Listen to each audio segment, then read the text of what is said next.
Hello my wonderful, beautiful friends guys, welcome back to r/MaliciousCompliance, where people follow exact orders to spite someone. And in today's episode, we've got psycho retail Karens, workers getting back at their bosses, kids teaching their parents a lesson, and one OP follows an exact orders and it ends up with a house getting trashed. Guys, I hope you enjoy the stories today. Don't shake your heads too hard, and as always, you can send or link your posts to this email right here. Let's dive in. I worked in retail in between jobs way back when, early 90s, and yes, I'm old, get off my lawn. It was December at a major department store that's no longer around. I know that doesn't narrow it down, I'm sorry. Anyways, they tried to cram as much product on the floor as possible, to the point that you couldn't walk through the aisles and had to twist and turn to get past the fixtures set up with product. So I casually mentioned to a supervisor that if the fire department ever came in, they would close us down for the hazards and lack of egress. She was highly stressed, and she smugly blurted out to me, "You know what? Then call the fire department." I just held my hands up and I said, "Easy." She then assigned me my duties, and that was that. And I thought to myself, well, she did tell me to call. So on the way home, I stopped by a government building that had all sorts of agencies in it. I told the receptionist my plight, and she pointed to a phone on the wall. I then tell the operator that I want the fire department, and they would patch me through to the station's non-emergency line. The fire chief himself answered. I told him how crowded it was and what the supervisor said. The guy had a good laugh, and he said they would check it out. I was off the next day, but I heard about it when I got back. Turns out, the fire chief and a station house full of firefighters show up to do an inspection. He tells the store manager that egress is being blocked, and he'd have to remove a lot of the fixtures in the aisles. The store manager says he has orders from corporate, the fixtures stay. The fire chief assures him that he'll win the argument. The store manager stands his ground, and that's when the fire chief says, "All right boys, close them down." So yeah, they evacuated the store, all 3 levels, and closed all the entrances in December, prime Christmas shopping season. Although it wasn't a weekend day, it was during the week, but still. The store manager tried to protest, and suddenly the sheriff's department starts showing up. Long story short, they were closed for 5.5 hours, while the chief, the store manager, and the employees rearranged the store to acceptable levels. The supervisor never treated me differently, so I'm guessing she didn't remember the conversation. The store manager, surprisingly, did not get fired by corporate, but corporate was not happy. About a week later, I'm working with the store manager and supervisor when she asked why we can't do something a certain way. The store manager replies, "The fire department won't allow that," and that was it. You know, a thing that I'm sure we can all take away from these stories is never ever ever smugly tell someone to call the cops or the fire department, because someone out there will. Especially if the person who wants to call has a leg to stand on. Like, one thing I love about this post, guys, is how little the fire chief cared about the manager's opinion. Oh, corporate says it has to stay? Well, you don't know how much power we have when it comes to these things. Then this person comments, "A store I worked for got an unexpected inspection by the fire marshal one morning. I was in the back room sorting shipment when a coworker comes running through. They grabbed me to follow him, and we spent 10 minutes moving mannequin parts and other fixtures out of the electrical zones. As soon as we finish, the store manager escorts the fire marshal into that area. They saw it was clean and organized. She was shocked and surprised, but managed to hide that fact. As soon as the fire marshal left, she came to us and asked if we had done it. She then gave us both $50 gift cards as a reward for saving the store from a costly citation." And this person says, "I worked as a fire inspector. We were as lenient as we could be.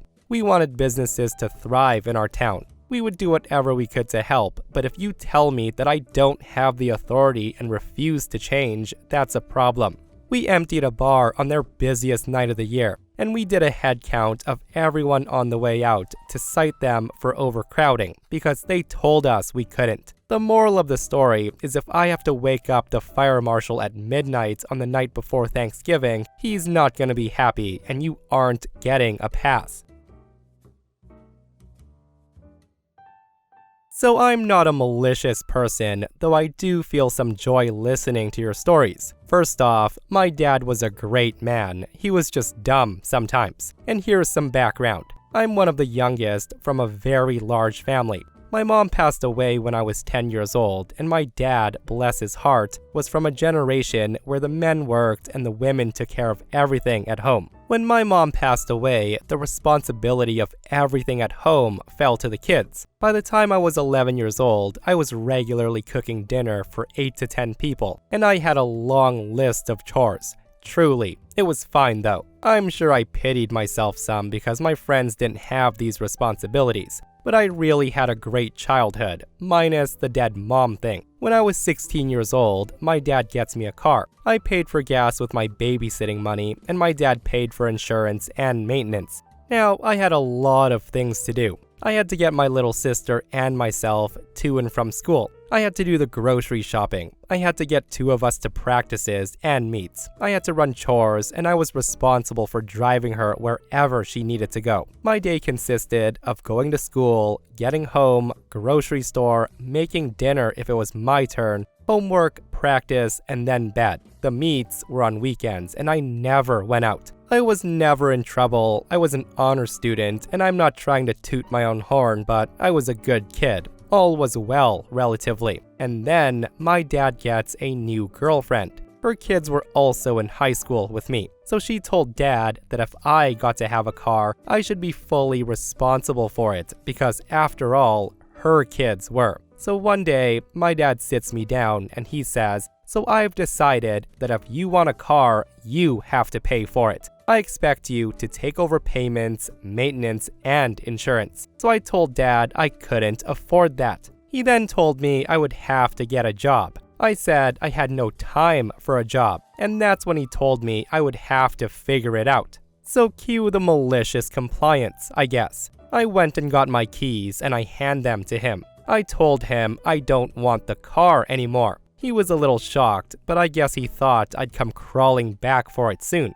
The next morning, my sister and I missed the bus. I had to wake him up so he could drive us to school, and my dad was pissed. We got a ride home from school as well. At 5:30, when dinner was supposed to be on the table, I was reading on the couch. He comes home and he said, "Where's dinner?" I said to him, "Oh, I didn't have a car to get to the store. I'm sure there's leftovers you can heat up." That's when he told me I'd have to start walking to the store. I told him I don't have time. The finals were coming up. Does he not care about my grades? An hour later, I told him it was time for practice. My sister and I needed a ride to and from practice. He told me to call a friend, and I said, "I'm sorry, I can't. None of them on the team lives where we live. It would be really out of the way for anyone else." So my dad ends up driving us, and then he picked us up, silently fuming the whole way. The next morning, we missed the bus again, and I had to wake him up again. Plus, he had no orange juice in the morning, on account of no one going to the store. Once again, there was no dinner on the table, and he had to drive me to the store when he got home. After that, once again, we needed a ride to practice. The last straw was when I informed him that the meet that weekend was an hour away,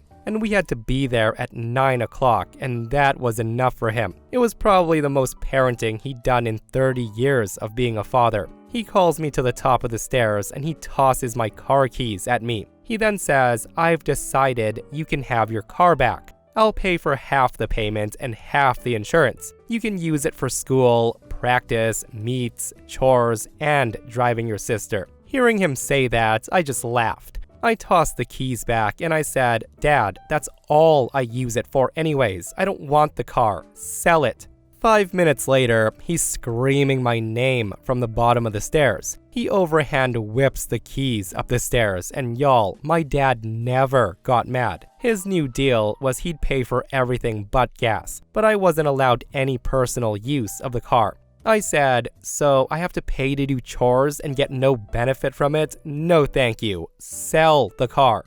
Half an hour later, he demands my presence in the living room. He then calmly said that he would pay for everything but gas, and I'd have use of the car when I wanted, but I had to do all the stuff I'd previously been doing without complaint. He then said, "I hope you learned a lesson here." And y'all, please refrain from calling my dad a piece of crap. He raised us to the best of his abilities, and all of his kids are happy, fairly successful, and very, very close, and we love him. Please just enjoy the story of malicious compliance and teenage triumph. You know what? I'm sure Dad was the one who learned a lesson here, not OP. And also, it's nice to hear that Dad backtracked when he realized hard that OP needed a card to keep the household running. But yeah, reading this post, all that responsibility put on a 16-year-old is a lot, guys. But hey, OP did mention that they're happy, successful, and they love their dad, so who's to judge, right? That said though, the entitlement of some people, like what's up with step-parents coming in and immediately laying down the law? In my opinion, Dad should have stood his ground, and spoiler alert guys, Dad's relationship with the Karen ended right after Dad gave OP the keys back. Who'd have thought, right? And this person shares a similar story. This happened when I was 16 years old and just got my driver's license. My parents had me run to the store to pick up some groceries. I stopped by my friend's house on the way back home for maybe 5 minutes to show him that I got my license and I was out driving alone. It was a really fun moment in the life of a 16-year-old. Well, my stepmom Marianne freaks out and she says, "We did not give you permission to drive to Bill's house. We told you to go to the store and that's all." Well, I told Marianne and my dad that they let me drive to Matt's house the day before, so I didn't think it was a big deal. They went unreasonable, and they laid down the unbendable rule that set up this malicious compliance. They said to me, "You are not allowed to drive anywhere that we don't give explicit permission for you to drive. Period. End of sentence. Just because you're allowed to do it previously does not ever give you permission another time. Ever." So that said, fast forward 3 days later. My 13-year-old stepsister has been a jerk to me all day, and I'm sick of her BS. She goes quiet for about 30 minutes, and then she comes out all sickly sweet, and she says, "Hey Brian, it's time to take me to ballet." Now, I've taken her to ballet 3 days a week since I got my license. It's basically one of my chores, but I see my opportunity to say screw you to all 3 of them at once. I say, "I'm sorry, Tina, I'm not allowed to take you to ballet.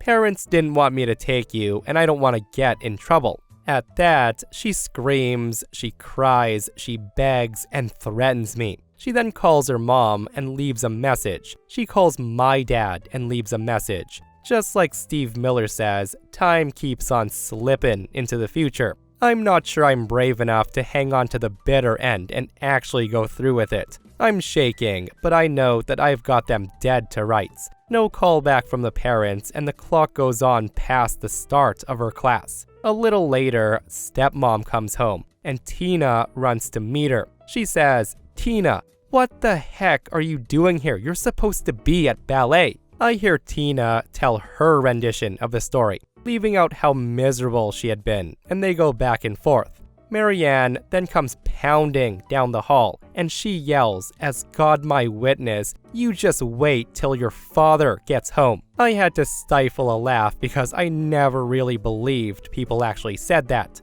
About an hour later, Dad comes home, and the 2 of them go running out to meet him and tell him how horrible I was. Meanwhile, I just wait in my room for the hammer to fall. About 10 minutes later, my dad calls down the hall, "Brian, would you please come down here and talk to us?" I slowly come out of my room, thinking that I'm gonna get an ass whooping of a lifetime. And that's when I hear, "Well, Brian, you did it." I ask, "What do you mean, Dad?" Dad then says, "You got us all, and there's absolutely nothing we can do about it. Okay, let's make this reasonable for everyone." And they did. They agreed that they were over the top. They recognized that Tina isn't always very nice to me, and they spoke to her about that. I was allowed to have reasonable freedom if I was driving somewhere, since I had good grades and never been in trouble. I walked back down the hall to my room, my back to my parents, with the world's biggest smile on my face. So when I was a senior in high school, I started working as a cashier at a grocery store. And while this was not my first job, it was my first one where I was a part of a union. and I learned about some of the pros and cons of unions. Mostly pros, like regular raises, breaks, holiday pay, all that stuff. So that said, we had this woman who was basically our human resources person, and we didn't get along from even before I worked there. I'll just call her Sally, but know that she's the Karen. I come in for my interview, and Sally wasn't there. She had left work for the day. I just remember apologizing and saying, "I'm sorry, I must have mixed up the days. Is there any way you can find out which is the correct day for my interview?" That's when the manager on duty advised me that I was correct. And they had checked the calendar in her office, and she had written it down. So he, the front-end supervisor, and the other manager who came in all interviewed and hired me instead. I later heard through the grapevine that she was working 2 locations and really wanted to be hired full-time at a larger store, which would have been a promotion for her. But instead, she was placed full-time at our location only, and she didn't get promoted, and that her missing my interview was the final nail in the coffin for her, as this was just one of a long list of mistakes she made. She was always making excuses for why I couldn't put in to be transferred to another department when they were hiring people for those departments, like bakery or deli. Instead, she kept me as a cashier, even though it was lower pay. Even so, I came back to work there over my winter break for college and also summer break. And here's where my malicious compliance comes in. Our union states that after a waiting period, I believe it was 3 months, that we get holiday pay for working Sundays and holidays, time and a half. We are also entitled to a raise every 6 months, and being away at college is not supposed to affect that, since we join the union before leaving and we come back on our breaks and still owe our dues during those times. I got my first paycheck stub for the summer, and I noticed I didn't get my holiday for working that Sunday nor my raise. I spoke with a coworker who advised me to speak with the store manager since we were between union reps at the time. He was a born problem solver, and he told me right away that he can fix the payroll error for me, and he'll make sure that I not only got my proper wage from now on, but I would also get back pay for the time I should have gotten the raise but didn't. As far as the holiday pay though, that had to be taken care of by Sally, since she was in HR, and he suggested that we go see if she was free and speak to her. She spoke to both of us in a condescending tone, how this was union policy and I had to start all over again with seniority, and that I had to earn the holiday pay again by being there for 3 months. He pointed out, as did I, that I was getting this holiday pay before leaving for college, and even over the winter break that I had worked. But she just kept saying to me, it's union policy. My manager calmly tried to negotiate with her and get her to correct her ways, and even stated that other employees had not had to go through this. I finally just raised my hand to silence them both. And I say, okay, so you're saying that I can't get my holiday pay even though I was before I left to go back to college at the end of January due to union policy, correct? She then said with a long dramatic sigh, yes, like I've been telling you. I nodded, grinned, and then stated, but union policy also states that I don't have to work holidays or Sundays, and I can't be penalized for refusing to do so, correct? Hearing that, my manager grins at me like he was very proud of me, as he saw exactly where this was going. Sally looked a bit nervous, and she said, well, yes, that is true. I then say, okay, well, here's the compromise. Since union policy states that I can't get the holiday pay for working Sundays and holidays, for the rest of the summer, I will not work any Sundays or holidays. And per union policy, I'm allowed to do this without repercussion. At that, she immediately starts laying on the charm how I'm such a good worker and that they really need me to be there to help out with Sundays and holidays. But I pointed out that they had plenty of other employees who were getting the holiday pay that they could count on, and I would be glad to return to working holidays and Sundays once I got my holiday pay for doing so. My manager then commented that he and I need to change the schedule, and casually mentioned how this was going to be hard as he now had to take me off for next Sunday and Monday, that the store would just have to make it work if they can't find anyone willing to come in. Once she had left for the day, he calls me upstairs to his office to help with the schedule.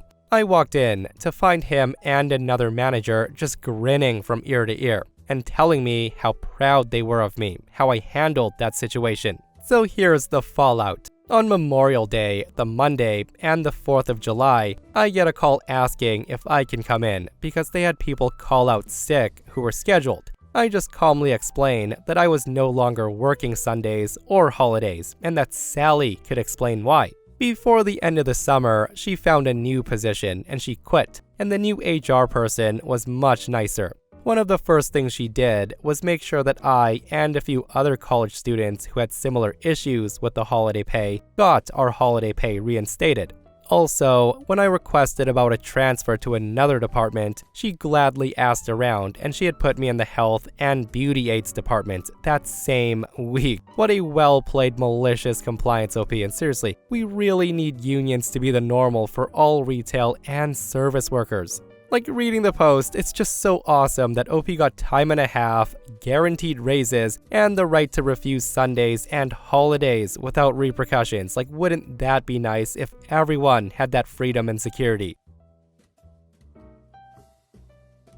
So this just happened today. So a little backstory. I work for a warehouse that specializes in computer equipment. It's generally very uneventful, and everyone's mostly nice to each other, save for one, this unsavory engineer. This guy had a reputation for being very belligerent and almost impossible to work with. But with a couple of months left until his retirement, people tended to leave him alone. I know all too well that he would be gone by the fall, so I decided not to engage with him till he was gone. Cue this morning when I went to the warehouse to do some small inventory, and up comes engineer huffing and puffing. Without evidence, the guy starts accusing me of messing around with some pellets he was working on. Calmly, I explained to him that I did not, and that he could check the camera that he installed in the warehouse to see that I did no such thing. But the guy just kept on insisting that I did, growing increasingly angrier and angrier, and starts cussing me out in a warehouse full of people. But I didn't waver. I just calmly insisted that he could check the security footage that he has access to. But the F-bombs just keep coming out. At this point, I calmly told him to breathe because he was getting out of control, looking like he wanted to punch me. And this is where it went from bad to worse. The guy starts screaming and cussing even louder, that he's 50 years older than me and that I cannot effing tell him to do crap. I just said nothing. I watched as this engineer got redder and redder in the face. Eventually, the guy yells, "If you have an effing problem with how I act, bring it up to HR or the boss." And then he stomped away. So cue malicious compliance. I did just that. I made a quick note of who was in the warehouse, then noted the time, and then asked 3 people to be my witnesses of what happened. Up to HR I went, and I poured out every exhaustive detail I can remember. I explained that I've been in enough companies to know that that kind of treatment and verbal abuse borderlines harassment, if not pure threatening behavior. I then explained very calmly that I'm not comfortable working in that environment, and I don't wish to escalate the situation anymore. I just wanted the incident documented and on record, just in case the engineer tried to twist the story to management. HR then said they would take care of it. 2 hours later, I found out the engineer was told to go home, and not even 20 minutes later after that, he had been made permanently working from home. And not even 20 minutes after that, I find out all the engineer's credentials had been revoked. His remote access to the company network was disabled, and his day-to-day duties was divided to other people. His final project is now to write up his tasks and how to do them. With a few months left to his retirement, it's not looking very good that he'll be around till then. Yeah, just like the first story, I'm glad OP followed that idiot's orders and went straight to HR to tattle on him. And I bet that HR was probably sick of his entitled behavior. With that said, dealing with a person who's raging like that, staying calm is a great move because you know that dude was probably looking for a fight, and the fact that OP wasn't escalating was probably pissing him off like 100 times more. Well, frickin' played. So my brother Casey is 32 years old. He's much older than me. I'm 17 years old. He's married to my sister-in-law Mandy, who's a straight-up Karen, and they have 2 kids, my nephew Nick, who's 3.5 years old, and my niece Maya, who's 2 years old. That said, Mandy recently asked my parents if I could babysit Nick and Maya, since Mandy wanted to visit her mom and the original babysitter canceled last minute. And here's the thing, I had never babysat Nick or Maya before, but my parents begged and offered to pay me, so I agreed. Babysitting Nick and Maya was a nightmare. They acted like they had never been told no or forced to behave in their entire lives. They were drawing on walls with crayons and markers, trying to flush bath toys down the toilet, throwing themselves on the floor and screaming for candy. The list goes on and on and on. That's when I called Mandy, explaining what Nick and Maya were doing, and that I was having them stand in a corner for a timeout. Mandy ends up coming home early, but not to deal with Nick or Maya. Instead, Mandy was furious with me and told me that I wasn't ever allowed to discipline them because I'm not their mother and I need to learn my place. With that out of the way, next weekend, Mandy begs me to babysit Nick and Maya because she said she wanted to visit her mom again and she couldn't find a babysitter. My parents had me agree, and Mandy told me again that I was not allowed to discipline Nick or Maya.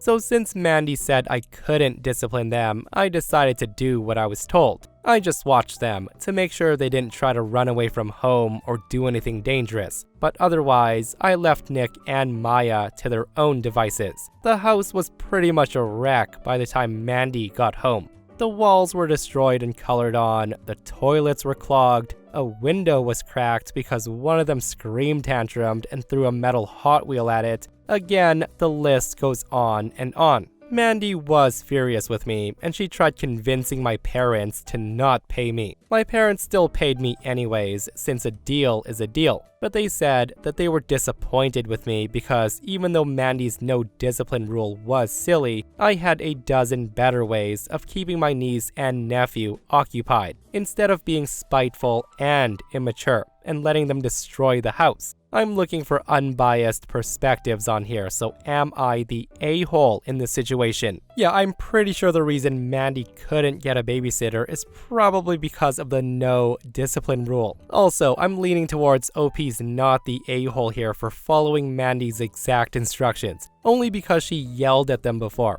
But at the same time, I think some people will say that it is a bit a-hole-ish to let kids destroy someone's home because it's not a right thing to do. Like, there's a difference between disciplining a child and gently teaching them that no, it's not good to draw or color on walls or put toys in the toilets. But yeah, don't ever babysit those kids again, is my opinion. Problem solved. And this person says, not the a-hole. I find this to be hilarious. I'm a school teacher, and believe me, I can spot the kids who aren't told no and lack discipline on day one. It's not cute, and it sounds like Mandy needs parenting classes. And this person says, not the a-hole, not your circus, not your monkeys. She reaped what she sowed.